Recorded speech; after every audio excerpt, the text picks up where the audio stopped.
Hola niños y niñas, ¿cómo están? Espero que muy bien. Les habla Natalia Quiñones Labarca, psicóloga del programa Integración Escolar, y aquí les tengo preparado el último video de este semestre, ¿ya? En este video quise compartir con ustedes un lindo cuento, ¿cierto? Que nos habla acerca de los derechos de la infancia, ¿ya? Específicamente, este cuento nos habla acerca de cómo se crearon, ¿cierto? Estos derechos que tienen todos ustedes, niños y niñas, ¿ya? Así que vamos a escuchar el cuento. El cuento se llama El libro mágico del gran maestro. Vamos a escucharlo. Érase una vez Los derechos de la infancia, el libro mágico del gran maestro, escrito por Isaac Rabelais Balleste. Hace mucho, mucho tiempo, en un lejano país llamado El Dorado, al oeste del pequeño reino de las Talcas, atravesando por las aguas del río Mituquén y presidido por las altas cumbres del monte andino, vivía el misterioso pueblo de los Cenex. Los Cenex eran gobernados por un rey, el Gran Maestro, como a él le gustaba ser conocido entre sus súbditos. No penséis que por una cuestión de creerse el más listo, o el más guapo, o incluso el más fuerte. Nada de eso. Su apodo obedecía a una tradición familiar. Su abuelo había sido el gran sabio, su papá el gran duque, y a él le había correspondido el honor, querido o no, de ser el gran maestro. Era este un monarca bueno, generoso y sobre todo, por encima de cualquier otra cosa, muy preocupado por sus ciudadanos, a los que amaba y respetaba como si fueran de su propia sangre. Un día, cuenta la leyenda, el gran maestro, muy preocupado por las 7 plagas que venían destruyendo las cosechas de su reino, acudió a la guarida de la temida bruja Artemisa, hechicera oscura de 2 cabezas que habitaba en los bosques del norte, para implorarle, cuasi suplicarle, que liberara con su poderosa magia negra a las buenas de sus gentes. Nadie sabe muy bien lo que sucedió en el interior de la cueva maldita. Ningún ser, al menos con vida, articuló palabra alguna acerca del pacto acordado entre el bondadoso rey y la malvada bruja. Lo único claro es que desde aquel preciso instante nada volvió a ser lo mismo, ni para el gran maestro ni para su pueblo. Las plagas desaparecieron. El sol, ausente hasta entonces, regresó orgulloso a ocupar el puesto que le correspondía en el horizonte, y sus rayos no dejaron ya de brillar ni por un solo instante. Las gotas de lluvia, celosas del astro rey, tampoco quisieron perderse ese carnaval de luz y color. Así arreciaron bondadosas cada atardecer con el consabido deleite de las agradecidas cosechas que crecían ahora sanas y abundantes. Pero no todo era tan positivo. Tras su encuentro con la bruja Artemisa, pesaba sobre el rey una inaudita y extraña maldición. Era incapaz de escuchar las palabras pronunciadas por los niños y niñas de su reino, y lo que era aún peor, ni tan siquiera podía verlos. Eran completamente invisibles a sus ojos.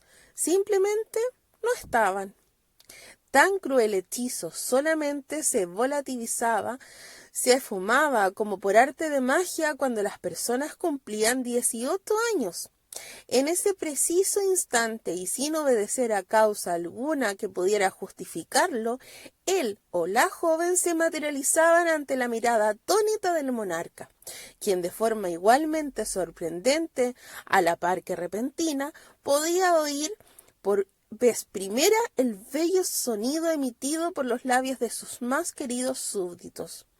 El maleficio había acompañado al rey día tras día, noche tras noche, y ninguno de los magos traídos a palacio habían dado con el remedio efectivo para sanarlo. Lo habían intentado todo: danzas bajo la cálida luz de la luna, canciones milenarias traídas desde los más recónditos parajes del mundo conocido, e incluso oraciones, rituales pronunciadas en extrañas lenguas, pero nada de todo eso había funcionado. Un día, allá por el 7º solsticio de verano, el gran maestro se encontraba especialmente triste y decaído. No podía soportar más la simple idea de tener que esperar todavía 15 largos años para poder percibir con sus propios sentidos al fin las risas de su hija, la princesa Infantia, que contaba ya por aquel entonces con 3 cálidas primaveras. El rey, para poder ver y oír a su hija Infantia, así como al resto de niños y niñas del reino, había decidido crear un nuevo cargo, inexistente hasta la fecha, el de relator real, cortesano de máxima confianza del monarca, encargado de relatar, de ahí su nombre, día tras día, hora tras hora y casi me atrevería a decir minuto tras minuto, cuál era el estado de la pequeña y dulce Infantia, invisible, recordémoslo, a los ojos de su padre. Su Majestad, hoy la princesa se ha levantado más bella que nunca. Porta un vestido de lino blanco y su rubia cabellera ondea, cual volantín de tela, libre al viento, decía el relator del palacio, con voz temblorosa por la emoción de contemplar a su rey derramando una amarga lágrima de tristeza. ¿Y qué hace? Canta, recita, susurra, silba. Dime, preguntaba el rey, lanzando un suspiro de impotencia y conduciendo su mirada hacia el espacio vacío que ante él se alzaba. Le está sonriendo Su Alteza. Quiere que tome su mano para salir a pasear por los jardines dorados del palacio. El rey extendía su brazo izquierdo con sumo cuidado. Lo dirigía en dirección al lugar donde supuestamente se encontraba la niña y actuaba como si todo estuviera bien, como si nada ocurriera, cuando en realidad era plenamente consciente de que todo era completamente anormal. Ante su desesperación y encomendándose a todos los dioses, el monarca decidió acudir a la chamán de los cerros del sur, la joven Un, discípula del mago Thor, que habitaba a los pies del monte andino y de la que se rumoreaba poseía la destreza de enfrentar las artes oscuras de la maléfica bruja Artemisa. Así, el gran maestro se dirigió a las faldas del monte andino y una vez allí ayunó por 2 días consecutivos, contempló la puesta de sol en 3 oportunidades y por último se sumergió totalmente desnudo en las heladas aguas del río Ródano, no en 2 ni en 3, sino en 4 ocasiones. Rituales todos ellos de purificación indispensables para ser recibido por la chamán Un. «Hay que escribir un libro mágico», exclamó una joven de aspecto sonriente sentada tras una enorme bola de cristal. «Un texto sagrado en que el rey, a pesar de no poder verlos ni escucharlos, anote cada una de las buenas acciones que emprenda a favor de todos y cada uno de los niños y niñas que habitan en su reino. Sí, hace esto durante 10 largos años. El maleficio que pesa sobre su corona desaparecerá sin dejar rastro». Y tras pronunciar estas palabras, Un desapareció, tras una intensa humareda provocada por 2 velas de incienso mal apagadas. Pocos días después, y siguiendo las precisas instrucciones dictadas por la chamán de los cerros del sur, empezaron en palacio los trabajos de redacción del documento sagrado. Para tan importante labor se citó a sabios venidos de todos los rincones del reino, quienes fueron los encargados de ir anotando una tras otra las buenas acciones que el rey iba realizando a favor de los niños y las niñas. 15 de septiembre. Hoy el rey, acompañado de su relator, ha ido a la escuela para ver si todos los niños y niñas tienen un lugar donde sentarse, libros para estudiar y un maestro del que aprender. 16 de septiembre. Hoy el rey ha ayudado a unos niños que venían de unas tierras muy lejanas y que vestían de una forma diferente e incluso hablaban un idioma extranjero a sentirse como en casa. a que no se burlaran más de ellos y a que el resto de los niños y niñas les admitieran en sus juegos. 17 de septiembre. Hoy el rey ha llamado a un grupo de niños y niñas a palacio para que le cuenten, bueno, mejor dicho, para que le cuenten al relator y éste a su vez al rey cómo les gustaría que fueran las calles del reino, de qué color pintarían los bancos de la plaza de armas y la forma como les agradaría que se cuidaran los bosques dorados que rodeaban la casa real. Y así, de este modo, y durante 10 largos años, los sabios de la corte fueron escribiendo una tras otra, sin olvidarse de una sola, todas las acciones que el rey realizó con y para los niños y las niñas. En poco tiempo, el libro mágico fue creciendo y creciendo hasta convertirse en el libro más grande y bello nunca antes visto. Y pasó el tiempo, y como quien no quiere la cosa, llegó el gran día, el momento en que se cumplían los 10 años exactos desde que los sabios de la corte empezaron a escribir en letras de oro las buenas obras del rey, en las páginas del libro mágico. Para celebrarlo, el gran maestro organizó una gran fiesta a la que fueron invitadas todas las personas de menos de 18 años, incluida, por supuesto, su amada hija Infantia.